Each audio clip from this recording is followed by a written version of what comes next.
Соёлын өвийг сэргээн өвлүүлэгч Unitel Group үзүүлж байна.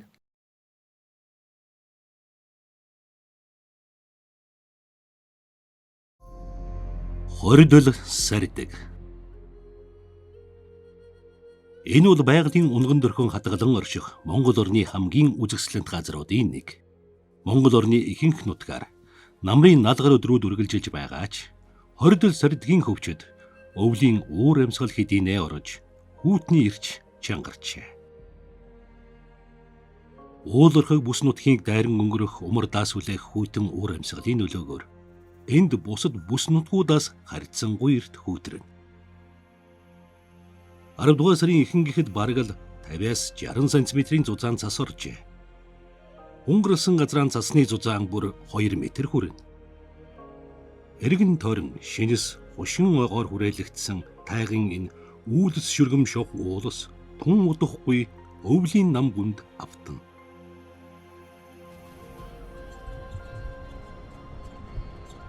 Цас орсны дараа хоридол сардагт том машин техник явахад хэцүү болдог. Тиймээс жинхэнэ адал явдал хайгч аялагчид ч өвлийн улиралд ийшээ ирэх нь тэр бүр ховор.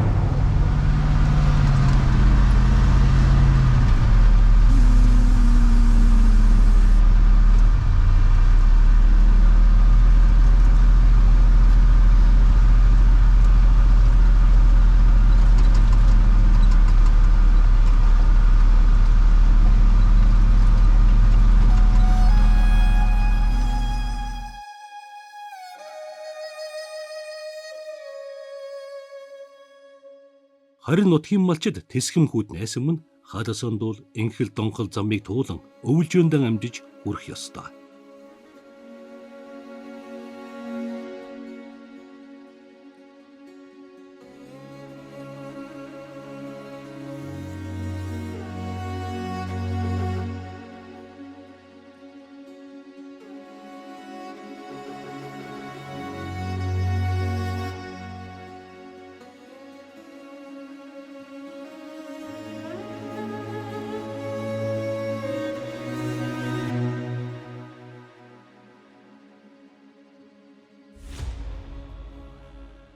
Хоридол сардгийн нуруу нь Хөвсгөл аймгийн баруун хойд хэсэгт Дарахтын хотгорыг Хөвсгөл нуурын хотгороос зааглан оршино. Харин үзэсгэлэнт Дарахтын хотгор бол 100 жижиг голгорих нуур сөрмийн тогтоц Аршаан булгийн ундраг бүхий их усны хагалбар бөгөөд тэнд орших бүхий л ус нийлээд Хөвсгөл нууртай дүүх эц хэмжээний их усны нөөцтэй гэж үздэг. Тиймээс Дарахтын цэнхэр хотгор хэмээн нэрийдэдэг ажээ.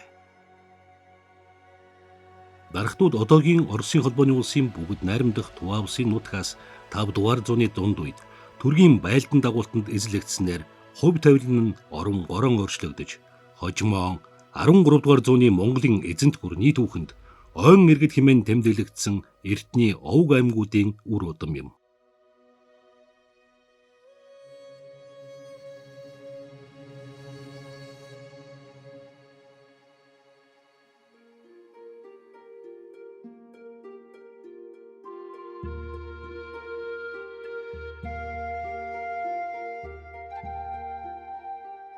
Дарахтын хотгорт Баян зүрх, Улаан уул, Цагаан нуур, Ринчин сүмб сумууд багтдаг. Энэ бол Ринчин сүмб сум. Энэ газарт нийтдээ дарахад угсаатны 20 орчим хувь нь амьдран суудаг. Сум нийт 4800 гаруй хүн амтай бөгөөд тэдний 80 орчим хувь нь мал аж ахуй эрхлэн амьдрна. Өрн дулаан цагт энэ нутагт усан цэнхэр зэрэглээ татан, өвс ногоо халиурч, өтгөн манан будан үүлс уулзыг дамжин сэлгүүтсэн үлгэрийн орон болж хувирдаг билээ. Үнэхээр л хүн малын диваажин гэлтэй. Харин өвлийн цагт цавчим өндөр ус ардгуудаар хүрээлэгдсэн Дарахтын хотгорт цас их унаж хасах 50 хэмт хүрч хүйтэрнэ. Хүйтнийг дэсвэрлж болгож их хэмжээгээр хаясан цас хунгарлаж мал сүрэг хөрөлсөн зузаан цасыг малдан өвөлжин эдэж залгуулах боломжгүй тул малчид хөвсгөл далайн зах хороогийн гол руу нүүж өвөлждөг уламжлал эртнээс тогтжээ. Чухамдал хахир хатуу өвлийг давах цорын ганц арга бол өвсний соргог цасны нэмгэнийг бараадан нүүдлэх явдал юм. Харин өвөлжөөндөө хүрэх зам тиймч дардан биш. Эрсдэс уур амьсгалтай энэ нутагт малмаллан аж төрөх байгалийн шалгуурыг гагцхүү дархадууд сөрөн зогсох чадвартай гэдэг. Учир нь дархад хүн нүүдлийн замд төрж хүүхэд багчууд нь хөсөг нүүдэл даган хүмүүждэг бай.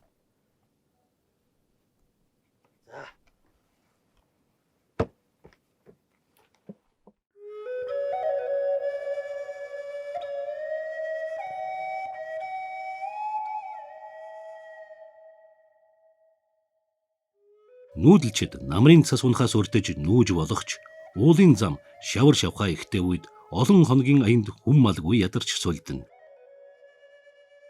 Түүнээс гадна малчдын дунд эрдэнэс уламжлагдсан ирсэн бэлчээрийн хайрлан хамгаалах гайхамшигт соёл бий. Өвөлжөөний бүс нутагт хэд хэдэн айлын өвөлжөө хаяад ирлэн оршино. Тиймээс нэг айл дур зоргоорон эрт нүүдлэн бусад айлынхаа бэлчээрийг талхалахгүй гэсэн холч ухаан хайрлах сэтгэл нь ахуй амьдралтайгаа нягт уялдана. Харин зарим жилдээ байгаль цагуурийн зайлшгүй нөхцөлд хугацаанаас өмнө айлууд нэгэн зэрэг өвөлжөөний газраа зорхинч бий. Энэ жил цас эрт унаж хүйтний эрч чангарсан тул малчид их цаснаас өмнө яаравчлан нүүх болжээ. Сумын захиргаанаас хордлын давааг нүүдэлчдэд явах замыг засан хунгарыг сэтэлсэн тул тэд хоног алдахгүй даваа давгах хэрэгтэй.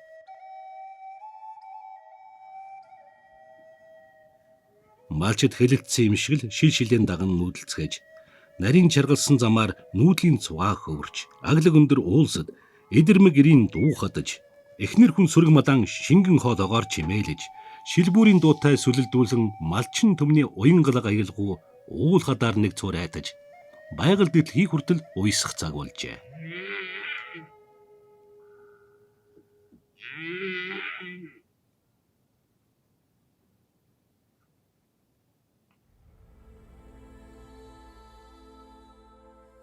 Нүд чихгүй баргаж хизээ мэдгүй балар ойлонд төрүүлэх гэж байсан мэт хязгаар хэрхэггүй хаялах цас салхины аясаар уруудаж тэнгэр хэд хоногт он цэлмэж малчдын сэтгэлд хинилээ. Намрын цагт хордлын даваа, өлийн халзан даваа, жарын даваа, жиглэгийн даваа, уртрагийн даваагаар дархтын хотгорын өнцөг булан бүрээс зүүн урд зүгийг чиглэн их нүүдэл хөврөн. Ингэхдээ тэд өөрт аль болох ойр нүүдэлд тогтсон даваагаар давдаг. Түүх айл бол 3 дугаар багийн малчид уртраг жарын даваагаар, 4-5 дугаар багийн малчид хордлын даваа эсвэл өлийн даваагаар нүүдэлдэг байна. Малчид өвөлжөөндөө хүртэл 60-аас 200 км замыг туулах бөгөөд дунджаар 5-аас 10 өдрийг нүүдэлд зарцуулдаг байна. Дархад төмний өвгдөөс хойховч байгаль дэлхийтэйгээ дасан зохицолгоотойгоор амьдарч ирсний хөдөлшгүй нэгэн баримт бол өндөр үлийн бүсэд амьдарч сарлаг марлыг гаршуулах арга ухаан юм.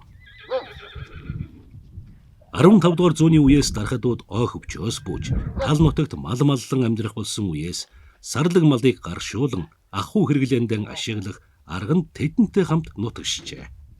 Дэлхийд даяар хийсвэр ертөнцийн тухай ойлголт, шинжлэх ухаан технологийн санаанд оромгүй хурдтайгаар хөгжиж буй энэ цаг үед дархад төмөн байгалийн жамыг даган өвгдээцийнхэн өв уламжлал, гал голомтыг манаж, амбан шарын нуруунд дээр гэр орнон ачаалан, өлгийтэй нэлгсэн зөөсөөр одоо хүртэл амьдарсаар байна. Учир нь байгаль хизээд хүнийг ирхшээх хүчтэй билээ.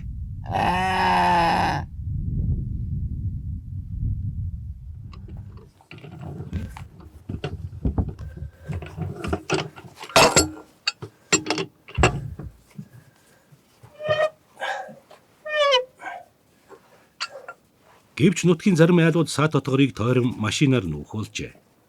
Тэдний нэг бол сумын зан Батсүрэнгийн. Эднийх маргааш намарж янаасаа нүүхээр бэлдэж байна. Одоо энэ дасаа нүгэд утаргаар даваад хороо гэж голдоочтойгоо тэнд өвлждөг. Тэнд дулаан сар одоо жилийн бараг нэг дулаан сараа тэнд өнгөрөөд юм аа. Тэр утаргаар давах даваанд одоо 3 хон жавж эндээс өвлж байгаа доочдог манайх. Тэгээ машинаар одоо очиход их нэлээд хүндрэлтэй бэрх даваа байдаг энд. Тэгээд замдаа нарийн талд нэг хон нь цолд нэг хон нь тэгэл даваагаа даваад өвлж байгаа доочд юм аа. Машинаар одоо сар гэж юм байхгүй л сар эрдэн хөсөггүй болохоор ч тэгэл одоо хүнээ хөсгээргүй гууж нөөдөг гүн хөлөсөж нөөдөг тэгж байгаар нэг машин аваад одоо энэгээр нөөгээсэн чинь ч бас л хүнд юм байна л дээр нь бол бас зам нь хүнд. Шаргуу болсон айлууд аргагүй ихэнд машинаар нүүдэлцгэн. Машинаар нүүхэд цаг хугацаа хөдөлмөр хийхээс эхлээд хэд хэдэн даваа тав. Гагцхүү нүүдлийн зам машинд зориулагдаагүй тул аюул хизээд ойрхон. Мөн цас ихтэй жил зорьсон газар хүрч чадахгүй буцах тохиолдол ч бий. Тэд ч үүнийг юунаас илүү мэднэ. Эрдэн өсгөр явхад бол ер нь амархан л да ер нь даваагаар бол. Энэ үед сансан өдрөө бол яваад хөрчдөг. Техник бол их боломжгүй хүнд байдаг. Одоо олон манай багаан одоо бүх машин нэг өдөр давдаг энэ цас масан бүгдээ нь ухдаг янз бүр болдог учраас цастай жилээ бол их хүнд даваа. Одоо цас хөр ухна эрнэл одоо бараг 1-2 өдөр зарим жилийн бол бараг буцаж байсан ч тохиолдол энэ машинууд бол очиад 2-3 өдөр ухаад ахлуулаад тэгээ одоо энэ жил одоо ямар байх нь вэ? Тэгэл очиад үзэн да одоо энтэсгүй. Давааны элэг болохоор ч аймаар тэг ухсан байлиг л да ер нь. Тэгээ тэнд бол машин хийргээд одоо ер нь л их хэцөөч бааз гардаг ер нь. Ливодогтой машин бол ливодгараа татна бустагаа янз бүр дуугар нь ивэрэг хийж нэг алхамаар ахиж байж л дээр нь гардыг юм л да ер нь. Тэгээд тэр дээр гарсан хойно тэр нэг хөх толгоогоос нэг овоо хүртэл өвтө хөрөн газар байдаг. Тэгэл тэрэг бол ухаад өрөндөсгөө гараар хөрзээр. Тэрэг ухахад ер нь тэгэл өглөө гарч утсан бол өнжин ухаал удаа нэг бах цагаар нэг 500 м хөрөхгүй л газар л да угна. Тэгэл тийм газар ч 2-3 хонсос тохиолдол би ер нь бол. Батсүрэнгийнх уртрагийн даваагаар давж өвөлжөнд хөрнө. Уртраг, жиглэг, өлийн даваагаар машин давах боломжтой. Харин альж даваагаар өсгөхөд туулах чадвар сайтай, тэнхлэг өндөртэй машин зүтгэн. Тиймээс дарахад айлын гадаа хуучны орос дэрэг шин цагийн давхар мосттой ачааны машинууд үе тааралдана.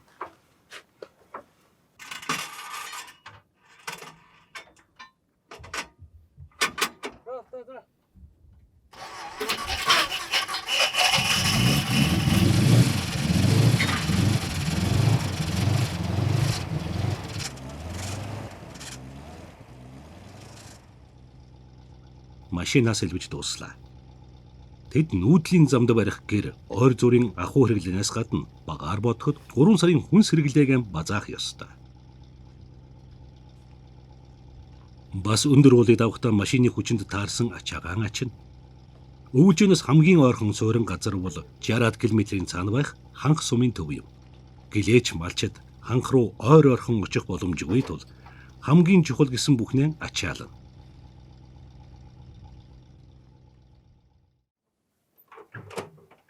Батсүрэнгийнх олон тооны үхэртэй учир бууцнаасаа хөдлөөд шууд нарийн талд буудаг. Харин шараар нүүдлэж байгаа хонь ямаатай айлууд тийм хол нөхгүй. Замдаа бог малын тарга хүчийг барахаас зайлс хийж, тайван эдээшлүүлж тогтуухан туун. Бог малтай айлууд нарийн талаас наан цагаан толгойд бууж нэг хоноод цаашилдаг. Цагаан толгой, нарийн тал, тарван тал зэрэг отголох газруудан айлууд ээлжлэн буудалсаар уртрагийн даваатай хамгийн ойр сүүлийн зогсоол болох хоног цолд очиж даваа руугаа шахаж буугаад үүрээр эртлэн даваагаан давдаг тогтсон дараалал бий болжээ. Нүүдлийн замд хэнч яарч сандрахгүй. Яарч сандрахаваас нүүдэл саатна гэж үздэг. Өнөөдөр эндээс хөдөлсөн айл маргааш тэнд буун. Гэвчлэн нүүдэлчид үггүйгээр нэг нэгнээ маш сайн мэдэж тооцоолж сурчээ. Бацүрэнгийнх нүүдэлд зэхиж ачаагаан ачиж байхад өчигдөр уржигдэр гарсан хайнгийн шараар нүүдлэж байгаа айлууд цагаан толгойд хүрчээ.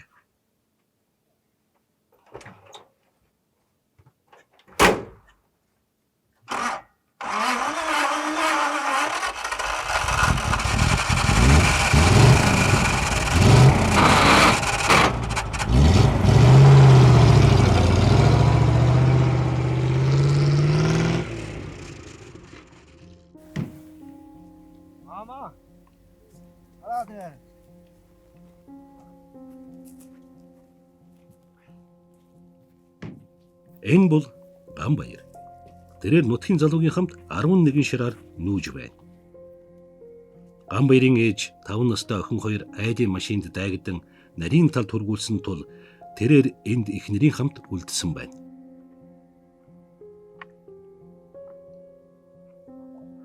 Харин нутгийн залуу давааням ээжтэйгээ хоёулахна амьдардаг бөгөөд ээж нь хот руу биеэн эмчлүүлэхээр явсан тул ийхүү Ганбаярынхтай ханьсан нүүж байгаа нь энэ.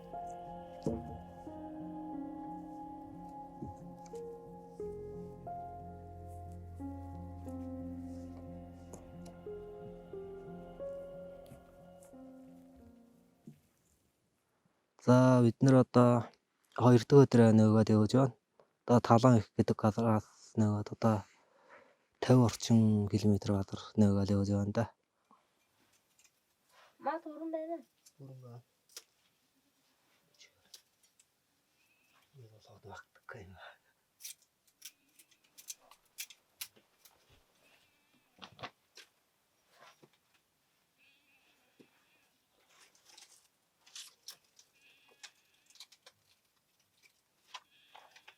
Богино хөлийн малтай айлууд нүүдлийн замд нэг өдөрт 30-аас 40 км-с илүү явахгүй.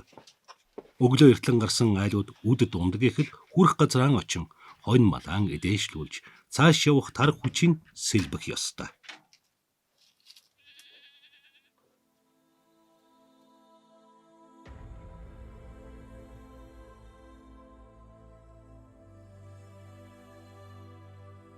Тэнгэр бүрхэж уулаар цас орсоор. Ганбаяр давааням хоёр уртаргийн даваа цасанд зарагдсан болов хэмээн дотроо битүүхэн эмээцгээ.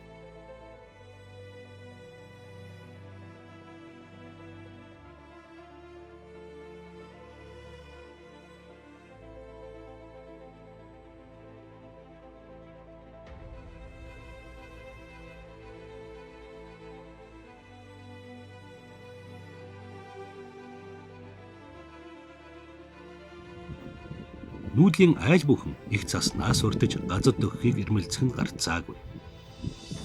Энэ хавь хизээнээсээ илүү их хөл ихтэй байна.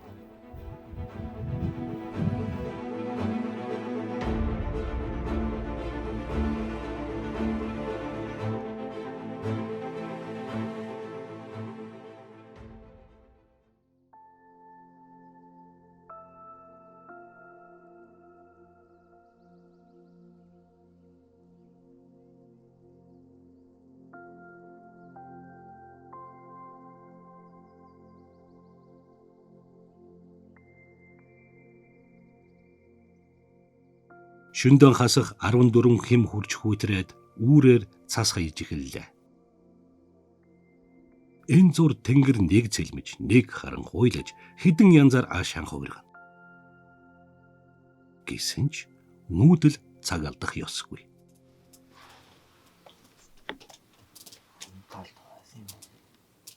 Шууд нээч. Хазаа орж нээч. Хамаа гинэ. Дууддаг.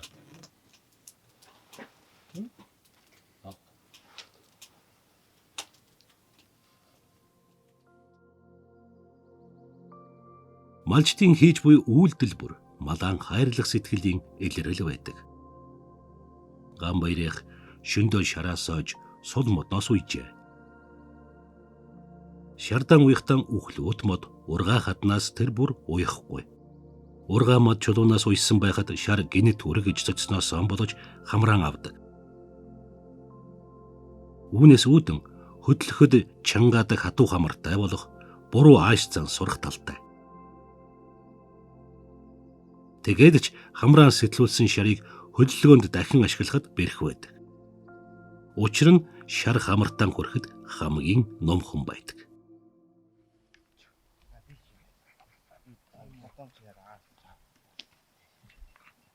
Хар багасан ханьгийн шартай нөхрөлсөн эдгээр залуус татлаг ажилгаан хинээрч заалахгүй тэмцэлд сурсан. Ганбаяр өөрөх тусгаалцснаасаа хойш бие дааж 6 дахь намраа нүүж яваан ийм. Хар гуй зам хад чулуу дөтлөн алс холын нүүдэл хайнгийн шарын нуруунд дээр явна. Хайнгийн шарыг дарахад хүн ихэд эрхэмлэн амьдралын дээж явах хүлэг төрлөө хэмээн төл байхаас нь сургаж эхэлдэг. Гун байхаас нь сургуул муу зан сурдаггүй гэж үздэг. 2 нас хүрмэгц хамрын цоолож баг багаар эдлэгэнд дасгаж сургадаг. Залуу малын зүрхийг өхүүлэхгүй гэж хөдөлгөөнд дөнгөж сурч байх үед нь хамаагүй хүнд ачаа ачдаггүй.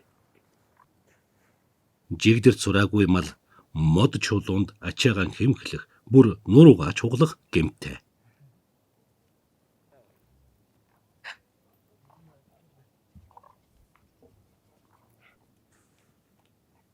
Шар ачин гэдэг харагдаж байгаа шигийн амархан ажил биш. Гэрийн эзэн нүүдэлдэн бэлдэж хэд хоногийн өмнөөс шардаан уйшсан. Сайн уйсан шард холын нүүдэлд хүнд ачааг тээвэрлэхдээ эцэж ядарх нь баг байдаг. Үүнийг дарахад шар хагсаах гэж нэрлэнэ. Шаранд ганц хүн ачаа ачна гэдэг тун хэцүү. Хүнд ачаагаа шарны 2 бөөрөнд нааж бэхлэхэд 2 хүн зайшгүй хэрэг болно. Нэг нь ачаагаа бэхэлж байхад нөгөө нь өөрийнхөө талын ачааг өргөж уяхт нь дэмнэнэ. Шарны нуруунд ачсан ачаагаа бэхлэх татлага болгон тус тусын үүрэгтэй. Нүүдлийн замд шард ачаатаагаан халтарч унах, мод чулуунд оосортойгоо орооцолдож хоолоогоо боох зэрэг гинтийн эрсдэл тохиолдсон үед ердөөл нэг сурыг тас огтлоход ачаа бүглээрээ суларч амархан тайлагдахаар зангидна.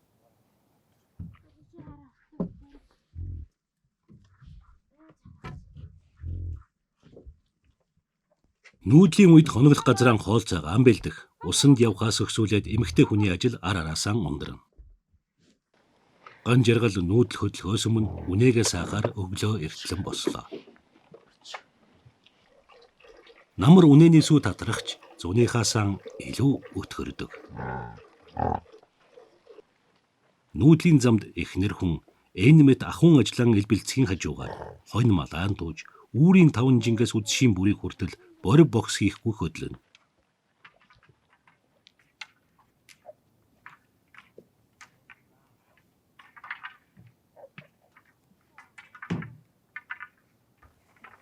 Монголчууд нүүх зүг рүүгээ харуулan тооноон буулгадаг эртнээс тогтсон уламжлалтай.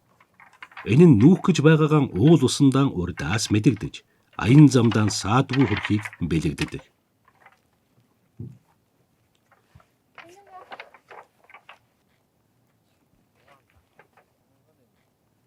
Монголчуудын эд зүйлс, хувцас хэрэгслэл, нүүдэлд зориулсан авсаархан бат бөх байдаг. Хол замд холгож будган хазрахаас хамгаалаж, үнний бүкс толгойг ширэн утанд хийнэ. Ингэхдээ уняан тоолож, ижилхэн тоогоор савлана. Дархад айлын үнний хэмжээ хамгийн уртдаа, нас бий гүйтсэн шарынхан биеийн урттай тэнцүү байна. Урт үн нь хад чулуунд хөших, хугарахад амархан байдаг. Тиймээс урт хугацааны эдлэгийг бодож гэрээнд төхөөрдөг. Малчид ихэвчлэн дугуй зуух хэрэгэлдэг бол даргадууд нүүж суухтаа зориулан дөрвөлжин баг зэрэг гонцгойдуу зуухыг хэрэглэнэ. Зуухны хөл нь салдаг, тусгай хоногтой. Учир нь буудалсан газар бүр зуухныхаа үнсийг асгаж цэвэрлээд дотор нь ойр зүрийн хүнс сав суулга хийж зуухыг авдрын ороор ашигладаг.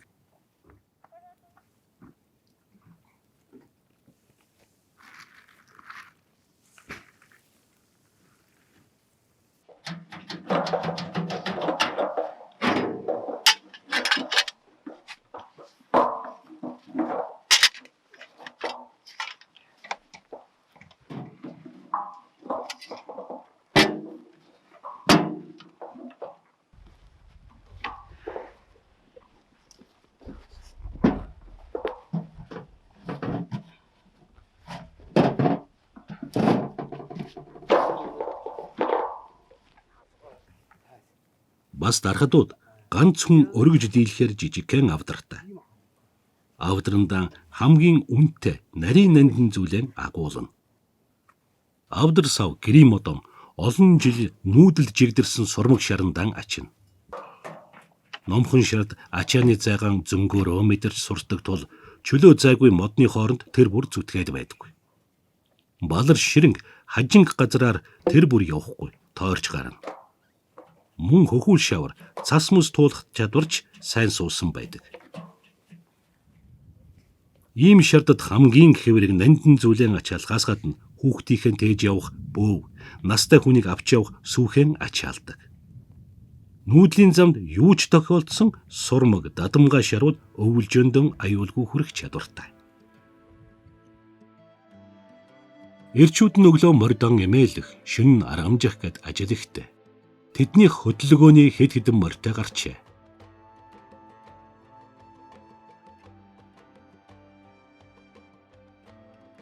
Нүүдэлд эмээлэхэд элдв хөдөлгөөн багтай, хинч унахад номхон, хур тарга ихтэй, хөл хөнгөн мордон унана.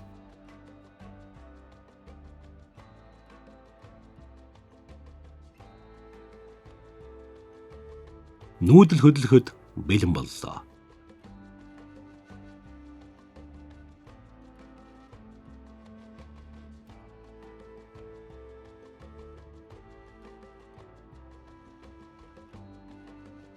Эднийх одоо таргуун талд очиж буудлаа. Хоног цолоос цаана буудлах энэ газрыг нийтд нь нарийн талч гэж нэрлэдэг.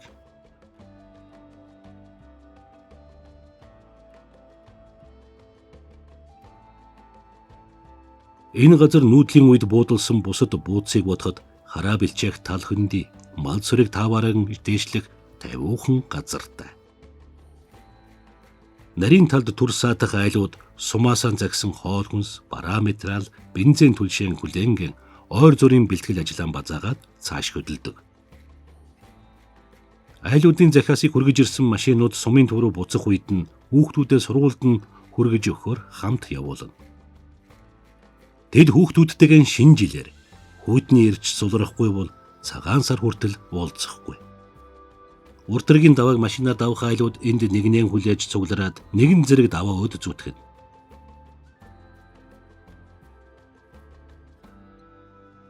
Батсүрэнгийнх ч гэсэн тэдний нэг.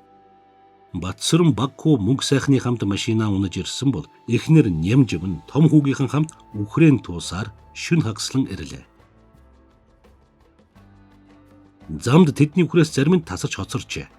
Нямжив тууж явах замд харанхуй шүн харган дунд мэдэгдэхгүй хоцорчлоо гэж таамаглана. Маргааш нүүдэл хөдлөхөөс өмнө Батсүрэн үхрэн олж авахгүй бол нүүдлийн цавгаанаас хоцорч мэднэ. Нутгийн айлын машинд дайгдан энд 2 хоногийн өмнө ирсэн пунсалгаа хүүхдүүдийн эрхийг хүлээн. Тэрээр энэ замд 60 гаруй жил нүүсэн ёстол нүүдлийн цагаан толгой гэмээр хүн. Би ч одоо 60 дээр үн жил юм явж авшаа одоо шартаач бол бөөнд морь өнө суурч талаа ээжтэйгээ яв. Тэгэл одоо мал хон тоодог усан цагаас наашиг одоо их олон 50 гаруй жил баг явж байна нэг. Гамбаяр даваа нямнар нарийн талд ирлээ. Тэд модны хажууд хэсэгхэн зад буудалж байна. Эмээ охин хоёр нүүдлийн замд нэгдлээ. Тэднийх нүүд суухад хялбарыг бодож 4 хонтой гэр барина. Хөнгөн модтай хан үнэтэй гэр барьснаар цаг хугацааг чимнэ.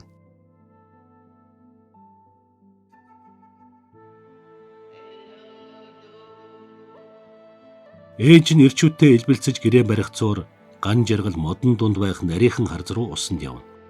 Охин дижидма ээжтэйгэн уулзаагүй удсандаа хөл газар хүрэхгүй баярлан салахгүй дагажгүй.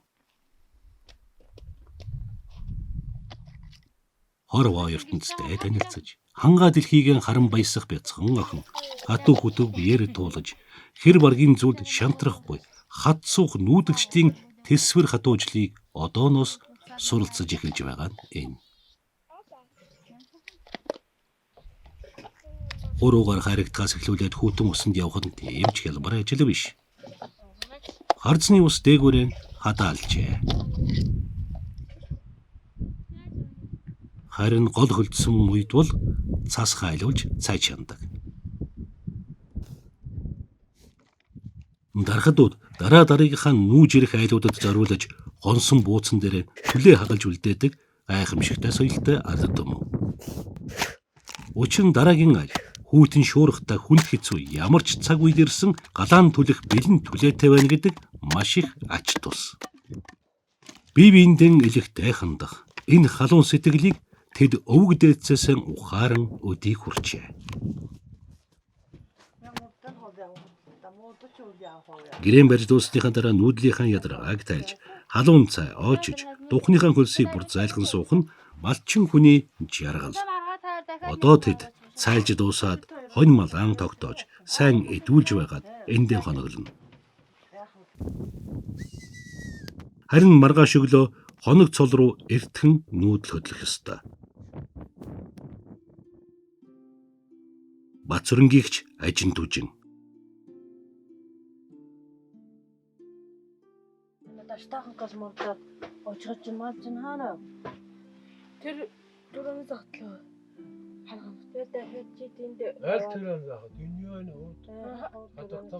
Тэд айлуудаас сургалж хэдэн үхрийн хайсаар өдрийг өнгөрөөлөө.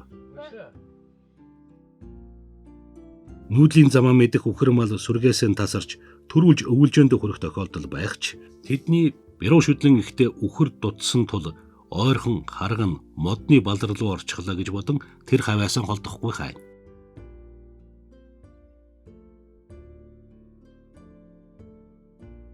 Нарийн талд намрын нар хантал ээсэн элчд бол айхан өдөр ийхүү өнгөрч ойр ойрхон хотолсон отрын гэрээс хөх утаа хаяа нэг олгоодно. Өсөг нүүдэл хөвөрж хүүхэд багчуудын дуу хадсан тал хөндийг ойрсож тэнгэрийн цээлд одод яралдсан тайван амгалан шин ноёрголоо.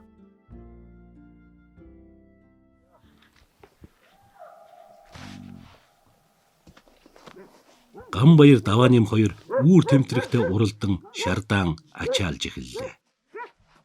Хоног цол түрхэд хол тул эртхэн хөдлөх хэрэгтэй.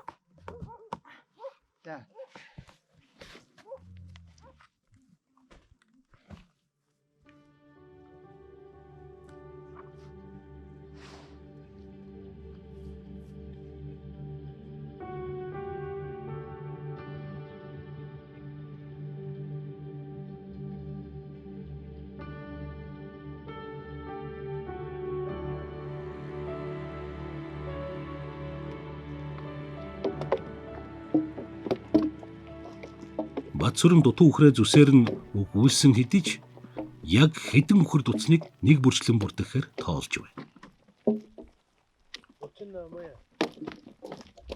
Тэд сураг гарсан зүг дутуу үхрэн байх боломжтой газар руу тал бүр тийшээ тарж морд унан давхилдана.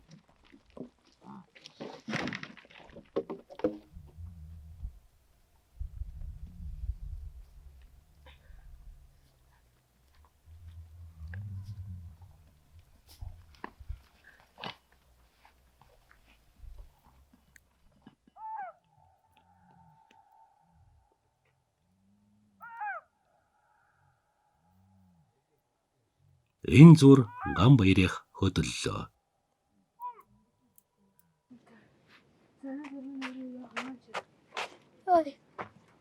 Нэмжив хоёр хүүхдийн замын машинд гүйж сумын төв рүү үдлээ. Энэ үед аав нь эрэлдэн яваад эцгүй. За ээж нөгөө амралт болтой баяртай.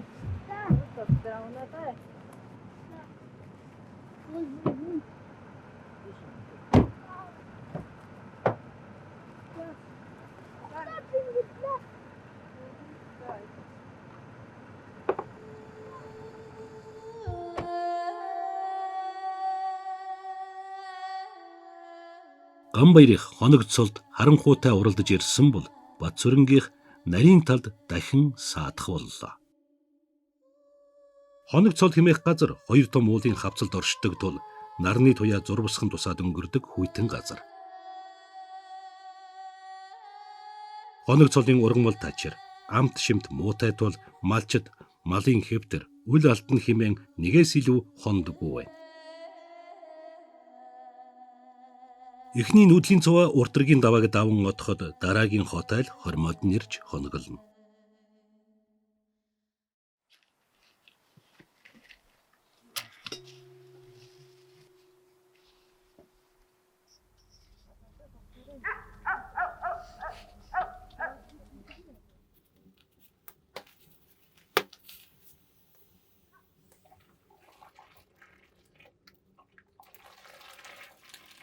Дархад нүүдлийг хөдөлгөгч бас нэгэн гол хүч бол дархатын уламжлалт хужиртай цай юм.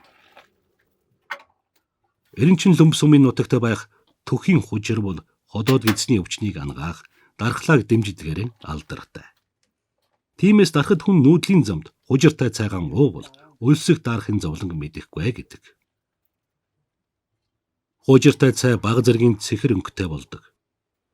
Давсгүйг нь эс тооцох юм бол амтны хувьд жирийн цайнаас тийм ч их ялгарх юмгүй. Хөгшчүүд хужираан их хийж хүрэн бор өнгөтэй цай болгон ууна. Тийм цайг их сүгээр сүлсэн ч цайвар өнгөтэй болдоггүй.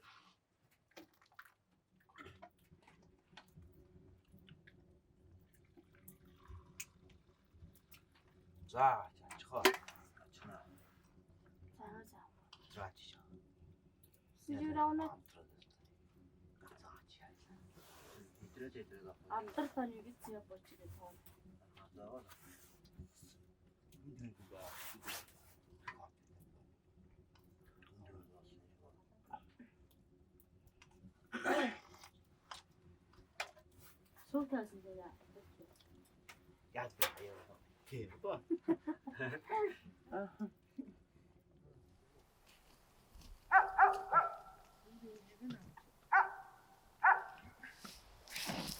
Уртрагийн давааг цас хайлмагтаж, хальтаргаа гулгаа эхлэхээс өмнө давхаар үнэгэн харахуйтай уралдан шардан ачаалж байгаа нь.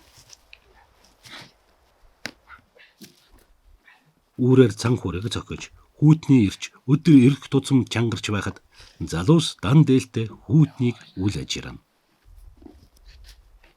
Тэд өнөөдөр нараа ихээс өмнө амжиж даваагаан давж чадах юм бол өтөг бууц бүргсэн өвөлжөндөн бараг л хүрлээ гэсэн үг. Тийм ч учраас хүн бүр өөрт оногдсон үүргэн хариуцлагатай гүйцэтгэхийг хичээнэ.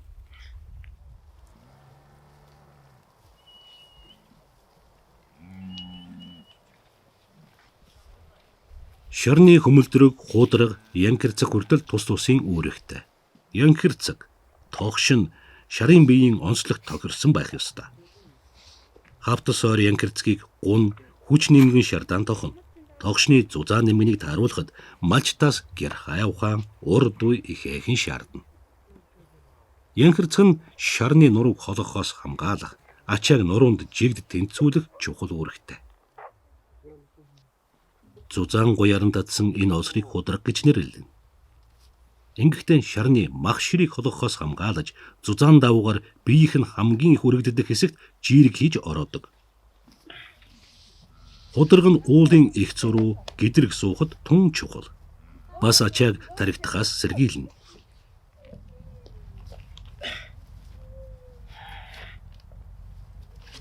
Хээлэн дагуур нь татах сураар хүртэл шарны биед хүрх хэсгийн зөөлөн даавуугаар ноосоор хэрдэг. Хээлээр затсан суранд буюу хөмөлдрөг нь ачааг дээш хөөргдөх савлгааг багасгадаг. Ачааг замд олон дахин янзлах боломжгүй тул хойлборж сулрахгүйгээр анхнаас нь сайн уяна. Замын туршид олон дахин саатаад байх зав цаг тэдэнд хомос.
нүүдэл хөдөллөө. Хоног цолын хормой томсон айлууд ар араасаа цувран уртаргийн давааг чиглэнэ. Энэ уртад цуваан дунд нэг айлал замтаан саатаж нүүдэл зогсох юм бол айл айлын малд нийлэхэд хүрнэ. Тиймээс бүгд жигд хурдаар зогсолтгүй урагшлах нь чухал.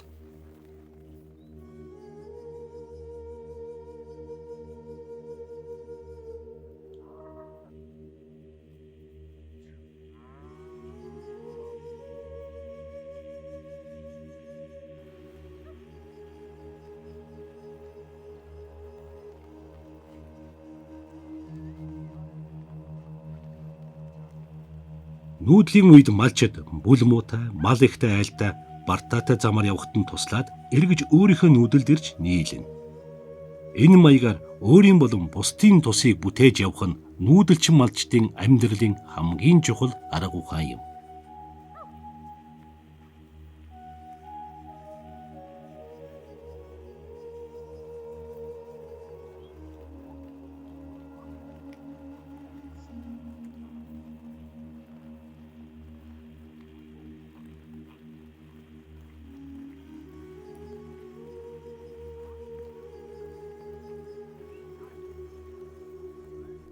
Ийхүү тэнгэр хангай байсан тогтвосон сайхан өдөр.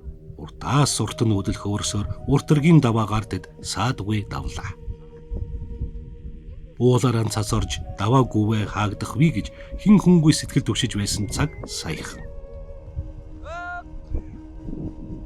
Харин одоо малчтын сэтгэл тэнийж тэнгэр эмтсэн хөх уусынхаа сардгаар эрдэнэт сүргэн тааваар нь туусаар өвөлжөөнийхөө зүг ойртноо.